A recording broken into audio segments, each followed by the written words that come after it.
Qul, katakanlah, lan yusibana illa ma kataballahu lana. Tidak ada yang menimpa kita kecuali sudah ditetapkan Allah Ta'ala untuk kita. Itulah rukun iman yang keenam. Percaya kepada Allah, percaya kepada malaikat, percaya kepada kitab, percaya kepada Rasul, percaya kepada hari kiamat, percaya kepada takdir baik dan takdir buruk. Akhbirni anil iman. Apa itu iman, wahai Muhammad sallallahu alaihi wasallam? Antu'mina billah wa malaikatihi wa kutubihi wa rusulihi wal yawmil akhir wa biqadri khairihi wa syarrihi. Percaya kepada takdir baik, takdir buruk. Marhab, marhab ya hilal, ahlan, ahlan, kaifal hal. Marhab, marhab ya hilal, ahlan, ahlan, kaifal hal. Qad ghibta wa ilayka astaghna, wa intaha buduka sara wisal.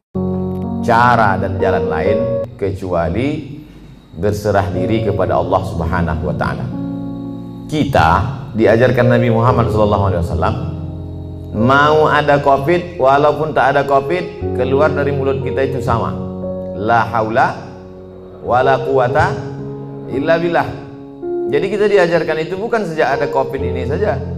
Sebelum COVID itu ada muncul, kita sudah berkata bangun pagi, alhamdulillahillazi ahyana, dia yang menghidupkan kami, wa amatana, sebelumnya kami mati, wa ilaihin nusyur, dan kita pun akan kembali kepada dia.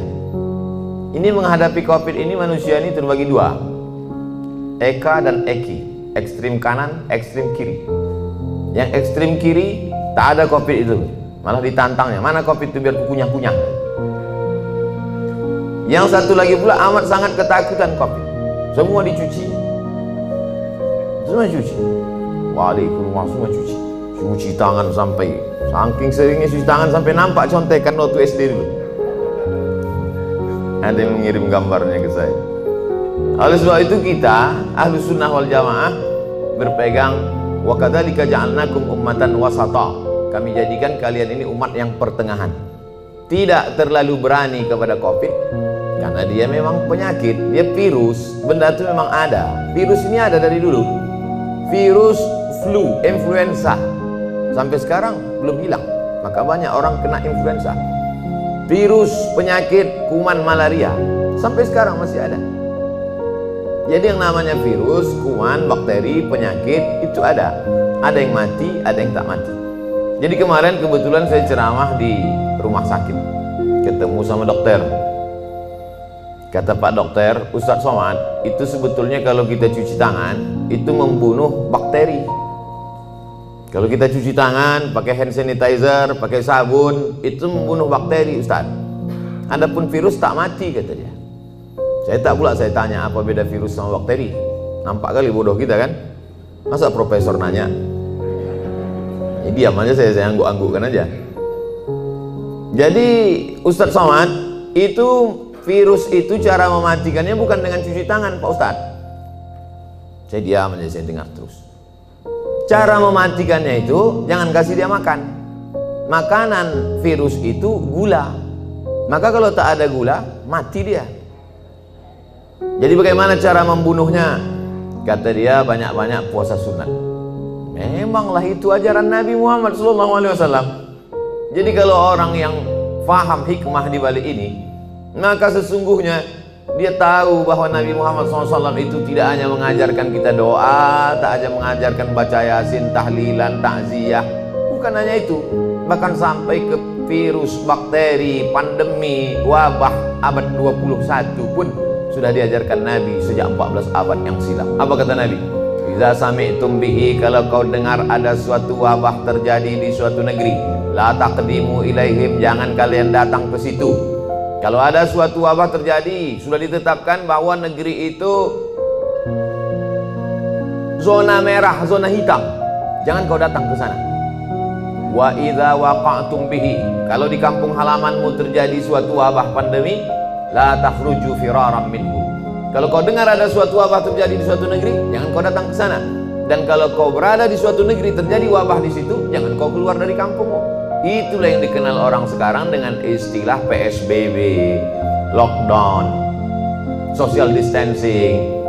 Bahkan kemudian beberapa negeri kota sampai dikepung, tak boleh keluar, polisi tentara dikerahkan. Sudah diajarkan Nabi SAW 14 abad yang lalu. Bagi yang belum kena, amalkan ini. Bagi yang sudah kena, mati dia. Nabi mengeluarkan statement sabda. Apa kata Nabi? Al-mat'unu syahid. Orang yang mati kena penyakit wabah, syahid, maka matinya mati syahid. Orang yang mati syahid itu selamat dari 4. Tak merasakan sakratul maut, tak merasakan azab kubur, tak merasakan hisab, langsung masuk surga. Jadi Nabi itu sudah berikan 2 langkah. Bagi yang belum kena, ini obatnya. Yang sudah kena, ini obatnya. Maka keluarga tak terlalu bersedih hati. Kenapa? Karena saudaranya, keluarganya, bapaknya, ibunya, anaknya, neneknya, keponakannya, jirannya, sahabatnya itu meninggal dunia dalam keadaan syahid. Dan bagi yang masih hidup, kita diajarkan untuk melakukan langkah-langkah social distancing, protokol kesehatan. Makanya saya tak berani kalau ceramah tausiah di tempat yang tak bisa dibuat protokol kesehatan. Adapun di sini bisa Ustadz nanti di Wang Sumut, nah kita tengok dulu ada tak protokol kesehatan. Ternyata lengkap semuanya. Begitu datang tak bisa dikenali mana direktur, mana, sama semua mukanya, tutup muka. Biasa dulu saya ke Medan ini disambut dengan tola'al badru alaina, solawat, salatullah, salamullah. Tapi begitu datang tidak, begitu datang langsung tembak. Masih syukur segan dia tak tembaknya kening tangan aja. Kalau tempat lain langsung kening. Habis itu tempat duduk berjarak, pakai masker. Artinya apa? Kita tidak terlalu cemas sekali, tapi kita juga tetap menjaga. Yang terlalu takut kali, jangan pula terlalu berani kali. Kita tetap macam biasanya. Coba kalau kita terlalu cemas, terlalu takut, terlalu ngeri, iman kita jatuh, imun kita turun, di situ dia masuk. Jadi agak beranikan sedikit, biar jangan apa kali COVID itu. Itu kalau orang Medan. Kalau orang Jakarta kan kalau ada AC mati kan dibilangnya, lu tolong hidupin tuh AC biar agak dinginan dikit. Kalau orang Medan enggak, Pak, tolong kau hidupkan apa itu biar jangan apa kali.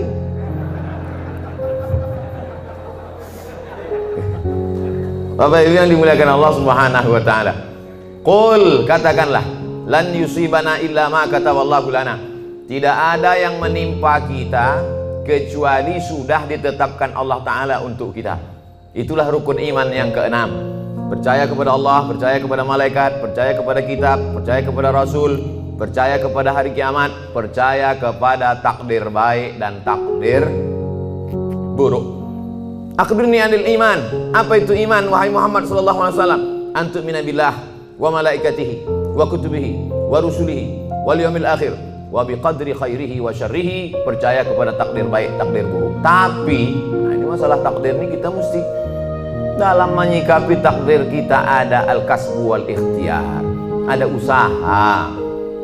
Dengan penuh kesadaran kita tak pakai masker, tak social distancing, tidak cuci tangan, tidak pakai hand sanitizer, itu bukan tawakal, itu bodoh yang terlalu diperlihatkan. Kalau bodoh sendiri aja, jangan ngajak-ngajak orang. Oleh sebab itu maka kalau sudah kita berusaha kena juga, berarti itu takdir. Ada takdir, ada hukum sebab akibat. Pejamkan mata, tak usah tengok kanan kiri, nyebrang di jalan. Itu bukan takdir, sebab akibat. Tapi setelah kita berusaha tengok kanan, tengok kiri, tengok kanan, tengok kiri, menurut kita sudah aman, ditabrak juga. Tidak ada cara lain kecuali beriman kepada takdir baik dan takdir buruk. Itulah beda Jabariyah dengan Ahlus Sunnah. Jabariyah itu halul bid'ah, kelompok ahli bid'ah. Kenapa disebut bid'ah? Karena dia membuat-buat ajaran yang tidak diajarkan Nabi Muhammad SAW. Jabariyah artinya terpaksa. Kata dia hidup ini terpaksa, tak ada pilihan. Kenapa kau tak pakai masker? Aku terserah aja lah, mau mati-matilah. Oh, tak bisa begitu. Kita harus ada ikhtiar, harus ada usaha. Begitu juga dalam masalah mengambil rezeki, begitu juga dalam masalah menolak bala. Itu semua air minum yang di depan meja itu, di depan kami, di depan saya tadi, itu memang sudah diperuntukkan untuk saya. Air minum itu untuk saya, kue kotak itu untuk saya. Tapi karena saya tak ada usaha untuk membuka dan meminumnya, maka saya tak bisa ke mulut saya, walaupun sudah diuntukkan untuk saya. Itu tentang masalah menarik rezeki. Begitu juga dengan menolak bala.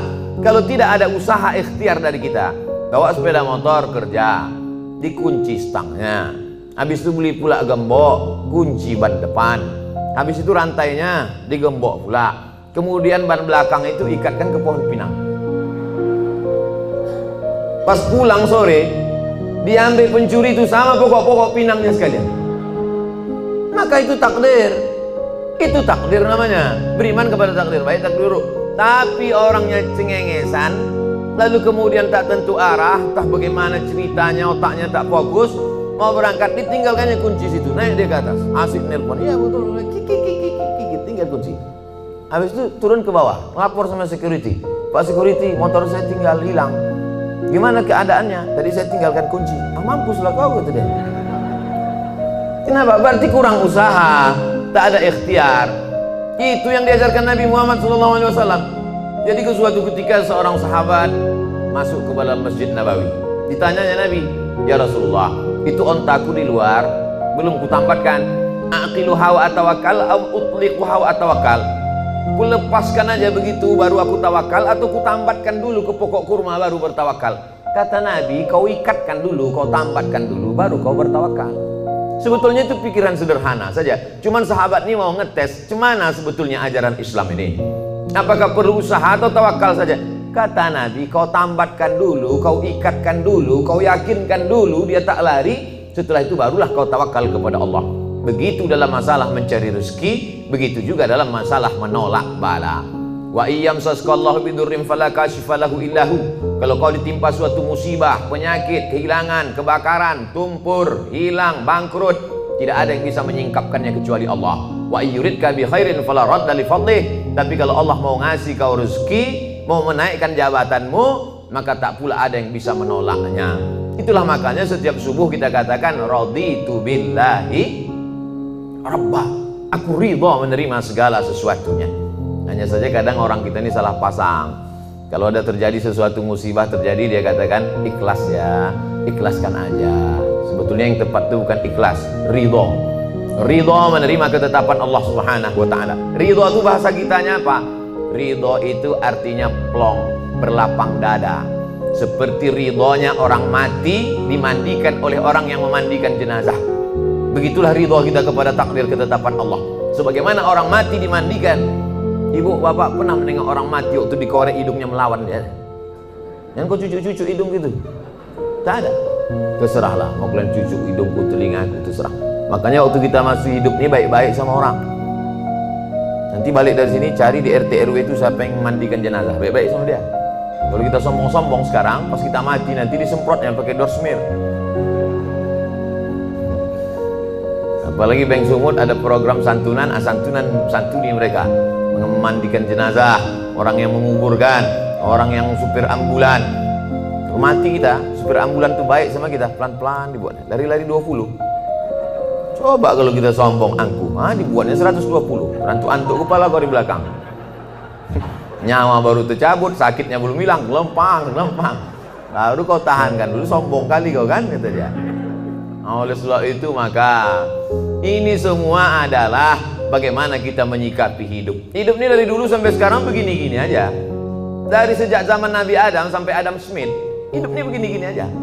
Yang kaya sombong, yang punya jabatan sombong, orang miskin susah melarat, mau mati aja bawaannya. Jadi tinggal kita bagaimana menyikapi hidup. Dulu yang hidup di Medan ini datuk nenek moyang kita. Habis masa mereka datanglah masa ayah emak kita. Habis masa mereka sekarang masa kita. Ini sedang hijau-hijaunya ini. Ibarat baru bertunas hijau, berbatang, mekar, berputih, berbuah, kuning, layu, mati. Yang di hadapan saya ini hijau-hijau semua. Maskernya maksudnya. Sampai masanya kita akan menguning dan layu. Saya ini agak kuning sedikit. Habis itu tak lama ini layu dan mati. Kemudian datang masa anak kita. Hidup ini singkat Bapak Ibu. Tapi kalau salah kita menyikapi hidup, penyesalannya luar biasa. Takut mati, takut pensiun, takut tak ada duit, takut susah, takut tak ada kerja, pergi ke dukun. Tak dukun, tolong aku. Dalam hati dukun, aku sudah lama juga minta tolong sama hantu ini, kata dia. Tak tolonglah pula sama dukun. Ilaha illallah Muhammadur Rasulullah. Tidak ada tempat minta tolong kecuali hanya kepada Dia. Itulah yang kita katakan 17 kali sehari semalam. Iyyaka na'budu wa iyyaka nasta'in. Iyyaka na'budu, hanya kepada Kau saja aku minta tolong. Iyyaka nasta'in, hanya kepada Engkau aku beribadah, kepada Engkau saja aku minta segala pertolongan. Makanya waktu subuh, sebelum terbit matahari, sebelum masuk kantor, sebelum kerja, itu dulu yang ditanamkan dalam diri. Tidak ada tempat minta tolong kecuali Dia. Makanya ayatnya diatur oleh Nabi. Ayatnya tak boleh ganti-ganti. Ayatnya mesti itu, tak boleh tukar-tukar. Qabliyah subuh, rakaat pertama kuliah, rakaat kedua hanya Dia saja. Waladdallin, amin. Qul huwallahu ahad, esa, tunggal tak berbilang. Minta hanya kepada Dia. Allahus, jangan ragu-ragu ucapannya. Allahus samad. Coba tengok terjemahannya. Allahus samad, hanya Dia saja tempat bergantung. Jangan bergantung kepada kawan. Hari ini kawan, besok berubah menjadi lawan. Jangan bergantung dengan atasan. Besok masanya berganti atasan, berubah dengan yang lain. Jangan bergantung dengan siapapun. Ibu jangan terlalu bergantung dengan bapak. Nanti bapak itu kawin lagi, ibu stres. Provokator Ustaz ini. Enggak. Aku cuman, beban ini sama-sama berat. Tapi kalau kita siap dengan tak siap, itu beda. Kita tak siap menerima beban ini, akhirnya kita down, jatuh. Ini ada semen. Kita tanya dulu beratnya berapa? 1 sak. Yakinkan bahwa 1 sak itu 50 kilo. Sehingga ketika dia datang, kita siap. Jangan kita tanya sama Ustaz, Ustaz, 1 sak zakat fitrah itu berapa? 3 kilo. Itu 1 sok. Sangkanya 3 kilo, pas ditimpa tumbang, jatuh, mati. Ya kalau mati langsung, kok setengah mati? Stroke 6 bulan? Berkulit-kulit mata, tak mati-mati. Datang Ustaz Somad suruh baca doa, baca Yasin 3 kali. Alhamdulillah Pak Ustaz, udah mati. Oleh sebab itu Bapak Ibu yang dimuliakan Allah, semua kita ini mati. Tak ada yang tak mati. Michael Jackson berapa duitnya mau menyogok Tuhan supaya tak mati? Tak bisa. Dibuatkannya sudah 1 kapsul supaya dia masuk ke dalam, supaya malaikat maut tak masuk ke dalam. Sudah disebutkan Allah dalam Quran, aina ma takunu yudrikumul maut. Dimanapun kau berada, kematian akan datang menjumpai kamu. Bukan kita mencari mati itu. Mati itu datang menjumpai kita. Coba tengok bunyi ayatnya. Yudrikumul maut, mati itu datang menjumpai kamu. Jadi kalau ada orang hari ini petantang-petantang, mana mati itu? Sini, sini. Sabar aja kau. Kalau memang udah datang, nanti tak usah kau panggil, datang juga dia. Yudrikumul mautu, kematian datang menjumpai kamu, walau kuntum fi burujim musyayyadah, walaupun kau berada di tempat peti yang kokoh. Karena dulu orang kafir musyrik jahiliyah itu dipakunya kotak, masuk dia ke dalam. Ditanya sama kawannya, kenapa kau dalam? Mudah-mudahan malaikat maut tak bisa masuk ke sini. Aina matakunu, dimanapun kau berada. Mati jangan dicari, mati tak perlu kita cari. Tapi kita bersiap apa yang akan kita bawa untuk mati menghadap Allah SWT. Lan tamuta nafsun qabla an tastakmila rizqaha wa ajalaha.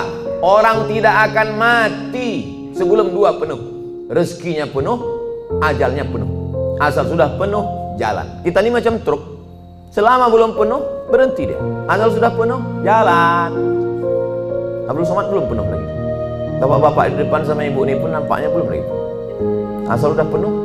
Makanya wafat itu artinya penuh. Wafat artinya penuh. Kemana si Anu? Udah penuh Pak Ustaz, udah jalan duluan. Nanti kalau nampak kawan macam-macam dia, tak sholat dia, tak zikir dia, tak sedekah dia, kasih tahu sama dia. Aku tengok kau udah agak-agak penuh. Bapak Ibu yang dimuliakan Allah Subhanahu wa taala. Ustaz takut tak mati itu? Saya tidak takut kali. Cuma agak takut juga sedikit. Semua hidupnya sudah saya rasakan. Disambut oleh orang-orang besar, hebat-hebat, sultan-sultan, raja-raja, udah menteri-menteri, udah disambut pula sampai ke hutan belantara, sampai tak ditegur orang, sudah masuk saya ke dalam hutan-hutan, satu pun tak ada menegur, tak ada yang kenal. Jalan saya cuek aja dia. Bapak, kata saya, pernah macam-macam. Ceramah diundang orang pakai mobil mewah, pernah.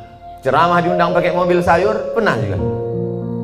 Kalau pakai mobil mewah itu kita dijemput orang, bukakan kacanya, jalan ya. Begitu sebut pakai mobil sayur, baru gini mati mesin.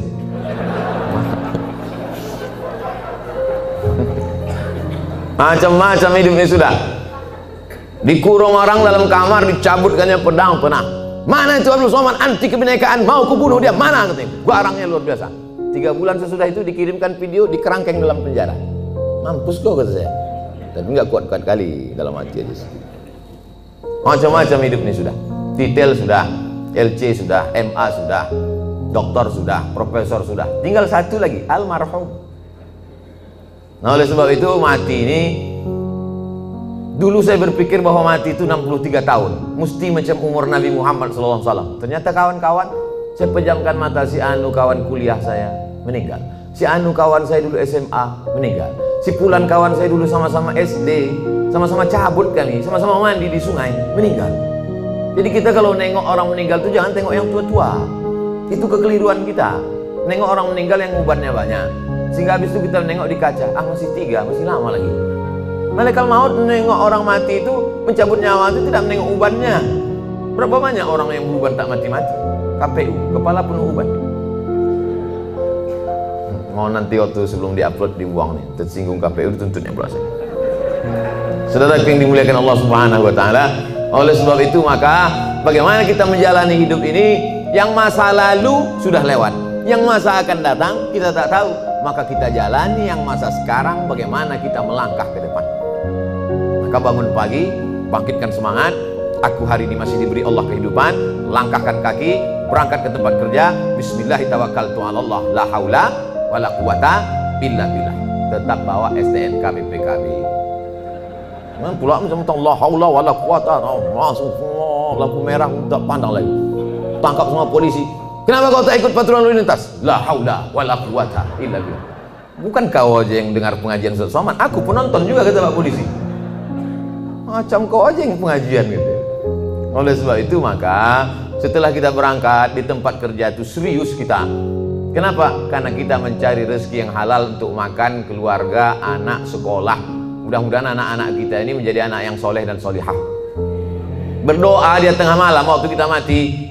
Bangun dia jam 2 malam, tahajud di bentangnya sajadah. Apa kata dia? Rabbi firli wali walidayya warhamhuma kama rabbayani shaghira.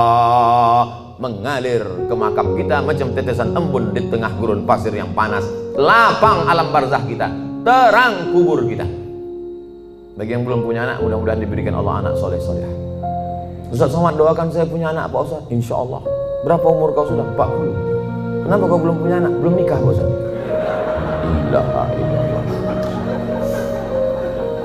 Oleh sebab itu ada usaha dan ikhtiar. Anak-anak itu masukkan dia ke TK Quran, SD Quran, TK Quran, insya Allah. Masukkan dia ke TK Quran. Anak saya masuk TK Quran, tamat TK Quran, hafal juz 30. Coba baca, udah sampai mana tadi yang di sekolah tadi diajarkan ibu guru? Dibacanya lah. Amma yatasaalun 'anil naba'il 'azim alladzi hum fihi mukhtalifun. Kalla saya'lamun, summa kalla saya'lamun. Menetes air mata kita karena di mata kita anak itu tak pernah besar. Kita tetaplah menengok dia ketika tapak kaki najwa jari panjangnya sejengkal. Tiba-tiba bisa dia hafal amma yatasaalun. Menetes air mata kita.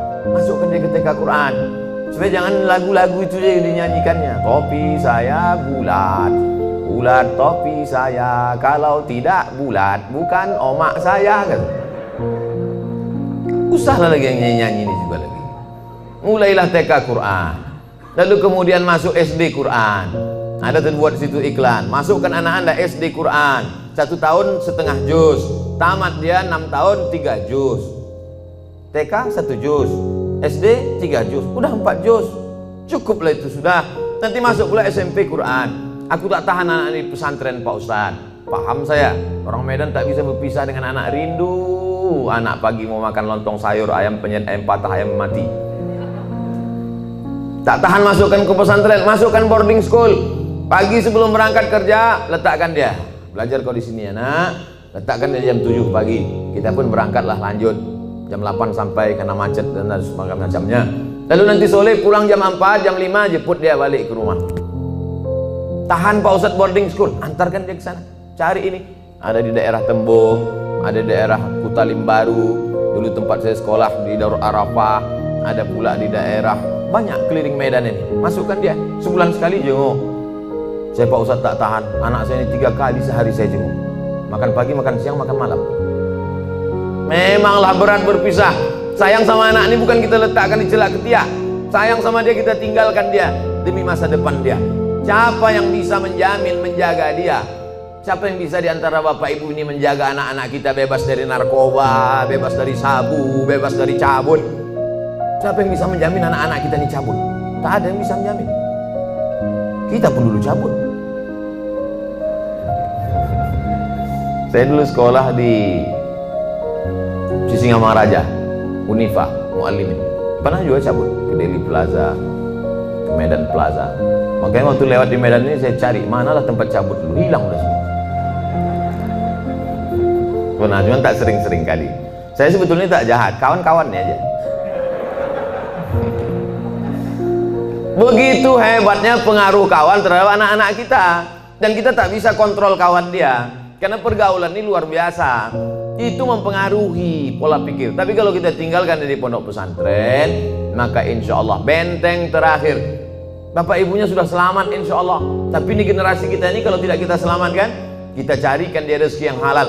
Melangkahkan kaki dari rumah, aku meninggalkan semuanya ini wahai anakku adalah untuk mencarikan nafkah engkau yang halal, supaya kau jadi orang, supaya kau jangan jadi hantu setan, supaya kau nanti selesai kuliah, supaya kau menjadi berbakti kepada negara, bangsa, agama, orang tua. Maka niat kita itu sampai mati kita.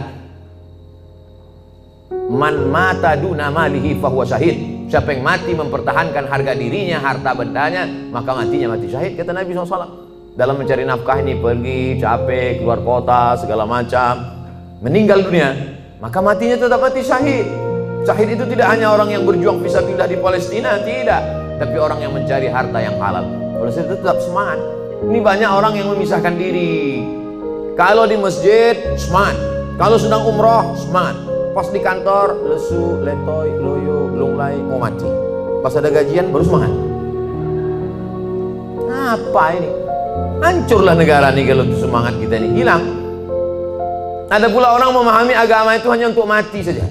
Aku sebetulnya malas dengar pengajian. Kenapa? Itulah Ustaz itu sedikit cerita mati aja, cerita mati aja. Memanglah kita ini mau mati, tapi pengajian itu adalah membuat kita bersemangat apa bekal yang akan kita bawa sebelum kita mati. Makanya yang kaya-kaya, yang hebat-hebat sebelum mati bangun masjid. Apa nama masjidnya? Ya terserah, macam-macam nama masjid. Ada sebutnya masjid nama dia, ada masjid itu dibuatnya Al-Ikhlas, ada masjid At-Taqwa. Tadi subuh kami pengajian di masjid Jami'atut Taqwa, tinggi hampir 2 meter. Kata panitia pembangunan masjid, ini Pak di bawah ini tanah, enggak, dicor semuanya, entah berapa molen kata dia. Hebat betul. Tak ada lagi tanah di Medan. Banyak betul duit orang Medan. Di mana-mana masjid pakai timbun tanah liat, tanah merah. Dia enggak, pakai cor. Artinya apa? Luar biasa kemampuan orang. Harus ada tekad dalam hati, yang punya duit, sebelum aku mati, aku bangun masjid. Tapi tak perlu pula kita buat di update status, sebelum mati bangun masjid, like and share. Paling tidak kita dalam hati kita, tekad kita. Tak sanggup saya bangun masjid Pak Ustaz. Saya ini tak bisa bangun masjid Pak Ustaz. Bangun rumah saya aja 3M. Wah, banyak kali duit kau. 3 kali minjam Pak Ustaz. Kalau tak sanggup semua, jangan tinggalkan semua. Datangi ketua pembangunan masjid. Aku tak sanggup Pak kalau untuk bangun masjid, tapi ngasih pintu kosen bisa. Ini aku kasihkan kipas angin. Ini aku kasihkan meja untuk pengajian Ustadz. Ini aku kasihkan kursi khusus. Ini kursi Pak untuk wakaf di masjid ini. Mantap kali kursinya. Ini kalau pas Ustadz Somad aja datang ke Medan. Ustadz lain jangan. Jangan begitu. Semua dipakaikan. Itulah yang akan kekal abadi. Ini kadang banyak orang ini mau numpuk-numpuk. Mobil, motor, rumah segala macam. Pas mati habis, tinggal semuanya. Hidup kita ini macam mimpi Bapak Ibu. Kata Sayyidina Ali an-nasu niyam, manusia ini tidur semuanya. Bapak ini sedang tidur, ibu sedang tidur, semua kita ini sedang tidur. Kita baru terbangun itu ketika kita mati, barulah kita tersadar rupanya kita ini sedang dalam tidur panjang dan sedang mimpi lelap-lelapnya.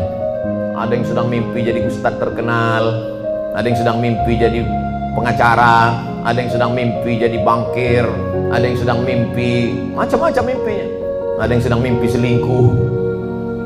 Setelah mati barulah kita tahu kenyataan. Oh, ternyata ini hidup hanya mimpi saja. Siapa yang paling mulia di antara kita nih kalau mati nanti menghadap Allah? Tak ada jaminan Ustaz Abdul Somad lebih mulia, tidak. Apakah Bapak Dewan Komisaris, Bapak Direktur lebih mulia? Belum tentu, belum jaminan. Tapi paling tidak mereka di dunia pernah mulia. Di akhirat mudah-mudahan mulia. Jangan sampai di akhirat tak mulia, di dunia sengsara. Nauzubillah. Makanya doa kita diajarkan Nabi, Rabbana atina fid dunya hasanah wa fil akhirati hasanah. Makanya waktu tawaf itu Rabbana atina fid dunya hasanah wa fil akhirati hasanah wa qina azabannar. Rabbana atina fid dunya hasanah. Ada pula bapak-bapak satu-satu lagi, Rabbana atina fid dunya hasanah wa fil akhirati Fatimah. Itu yang ngasih bimbingan manasik haji saya tahun 92 dari embarkasi Polonia Medan. Saya berangkat bulan Mei 1992 dari embarkasi Polonia Medan. Belum ada Kuala Namu lagi waktu itu. Lalu kemudian datanglah Ustadz, lupa saya nama Ustadznya, ngasih manasik haji. Dia yang cerita itu. Ada jamaah haji dari Medan, kata dia berdoa di samping Ka'bah, Rabbana atina fid dunya hasanah wa fil akhirati Fatimah. Dipanggil sama Ustadz. Kenapa kau sebut Fatimah? Kalau aku sebut dua kali hasanah, marah hasanah. Biniku yang kedua Fatimah. Itulah pentingnya kita paham apa yang kita doakan ini. Artinya semangat saja tak cukup. Kita mesti berdoa kepada Allah Subhanahu wa taala. Allah itu suka kita meminta, kata Nabi, sisa'ana alih. Walaupun ketika selapmu, sendalmu putus. Pas mau masuk masjid, pakai sendal, putus dia, berdoa, ya Allah, putus sendalku ya Allah. Allah suka kali menengok kita mengadu kepada Allah. Minta sama Allah, meleleh air mata kita kepada Allah. Ini banyak sekarang orang tak mau lagi berdoa sombong. Assalamualaikum warahmatullahi wabarakatuh. Assalamualaikum warahmatullahi wabarakatuh. Assalamualaikum warahmatullahi wabarakatuh. Langsung buka hati. Tengok dari belakang macam kusuk berdoa. Pas depan dia megang handphone. Kok kenapa tak berdoa? Alah, yang lama aja belum kabul, ngapain tambah lagi? Ini orang, astagfirullah. Oleh sebab itu saya tetap berdoa. Sebelum berangkat tadi kemari berwuduk dulu. Bukan mau sholat, enggak. Sholat sudah jamak, tadi jamak takdim. Zuhur dengan asar, ditarik asar ke zuhur. Tapi saya akan menghadapi hamba-hamba Allah. Ya Allah, yang mau ku hadapi ini nanti hamba-hamba Allah semua. Yang saya hadapi ini hamba Allah kan? Ada juga hamba setan sekarang. Menyembah Nyi Blorong, Nyi Loro Kidul, menyembah hantu tuyul, menyembah begu ganjang. Yang kita sembah ini Allah. Ya Allah, yang mau ku hadapi ini hamba Engkau ya Allah. Bajunya aja macam-macam. Ada bajunya komisaris, ada bajunya direktur, ada bajunya security, ada bajunya pegawai, ada bajunya office boy, ada bajunya karyawan. Bajunya aja beda, isinya sama. Semua ini isinya sama. Kalau dibelah keluar urat, keluar darah. Ada di antara kita nih kalau dibelah keluar kabel. Nah, ada. Sempat ada di sini dibelah keluar kabel, dua kemungkinan. Kalau tak Robocop, Transformer. Nggak ada. Selama masih ada kulit, ada darah, ada daging, berdetak jantung, berarti jantungnya. Semua kita nih casingnya aja macam-macam, jantungnya sama. Makanya saya kadang dikritik jamaah, Ustaz ceramah bajunya itu terus, pakailah baju lain. Saya pakai baju. Batik dari mana tuh Pak Ustaz? Batik Tapanuli Selatan. Mereknya Pak Ustaz Casio, dikasih orang. Saudara yang dimuliakan Allah Subhanahu wa taala. Baju kita aja, casing kita aja yang beda. Isinya di dalam sama, tetap jantung tuh yang berdegup, yang berdetak. Berdegup, berdetak. Begitu kalau orang kerja di bank. Kalau orang utang nasabah baru agak kencang sedikit.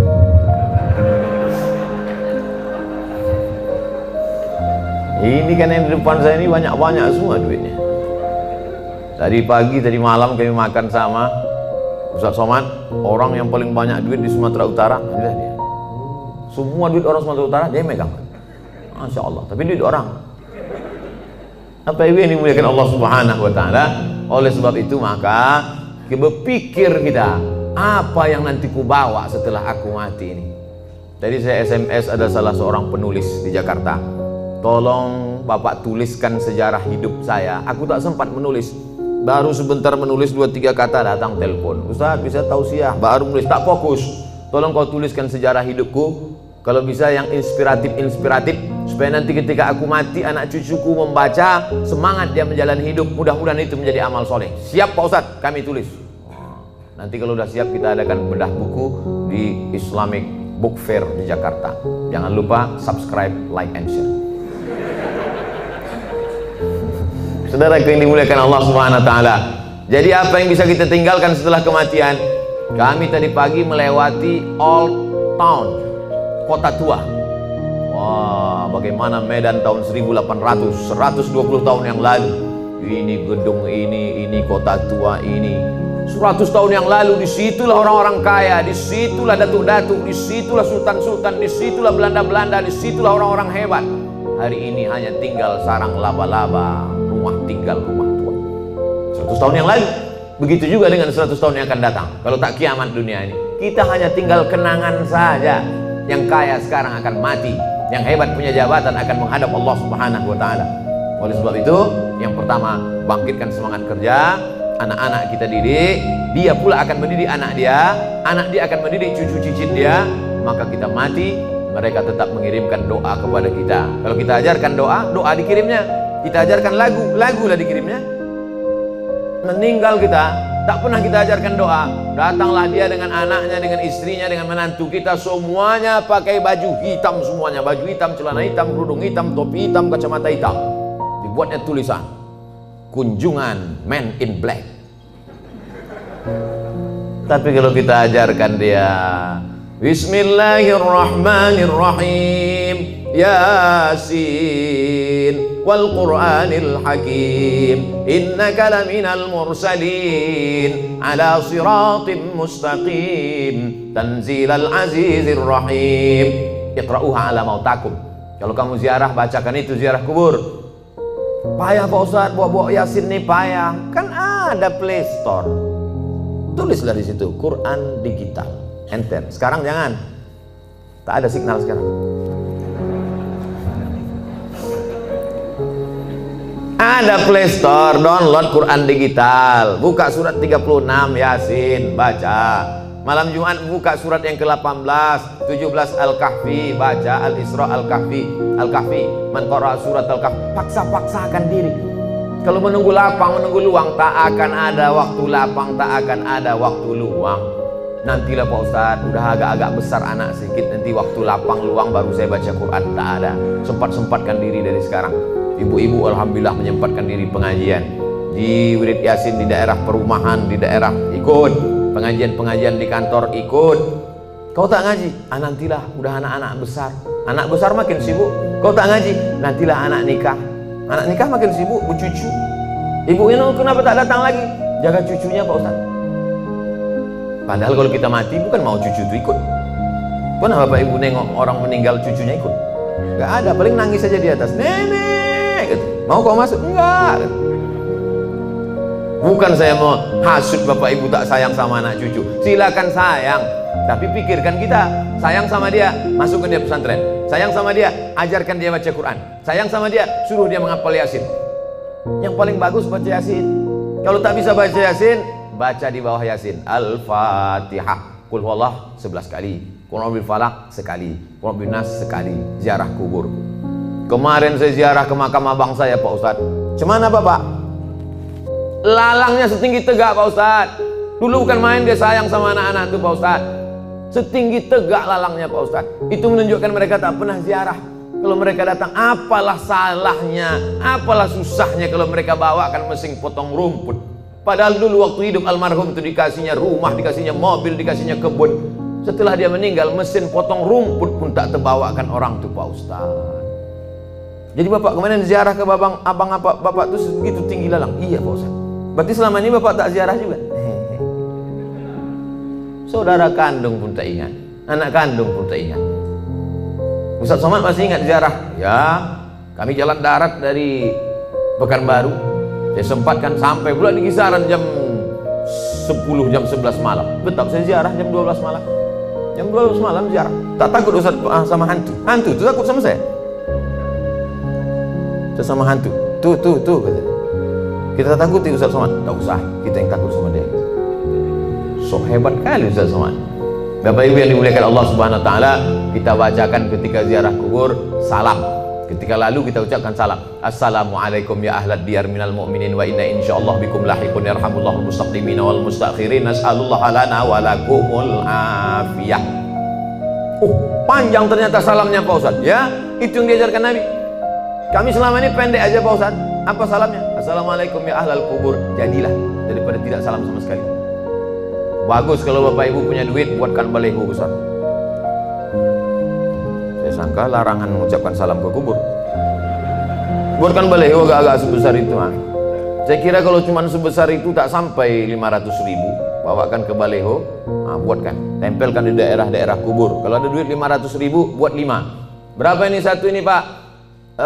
Bapak tukang digital printing. Kalau satu ini berapa Pak? 150.000. Ini untuk salam untuk orang kubur. Nanti Bapak kalau mati dapat syafaatnya juga. 100.000, ambillah. Takut dia. Buatkan 5. Buatkan 5, tempel di beberapa kubur yang ada di Medan ini. Sehingga nanti kalau orang lewat di kubur itu, dia sempat mengucapkan salam. Assalamualaikum ya ahlad diyar minal mu'minin wa inna insyaallah bikum lahiqun yarhamullahu mustaqdimin wal mustakhirin nas'alullah lana wa lakumul afiyah. Syukur-syukur sempat dia membacakan Al-Fatihah untuk semua yang ada di daerah makam ini. Assalamualaikum Al-Fatihah. Itu baik sekali. Simple amal kita, tapi bermanfaat. Ini saya tengok baleho besar-besar, tak ada manfaatnya. Buat baleho besar. Kalaupun mau dibuat tambahan di bawah, boleh. Jangan lupa coblos nomor sekian. Berpikir simple, tapi bermanfaat untuk orang banyak. Saya sudah bicara lebih kurang 50 menit. Sekarang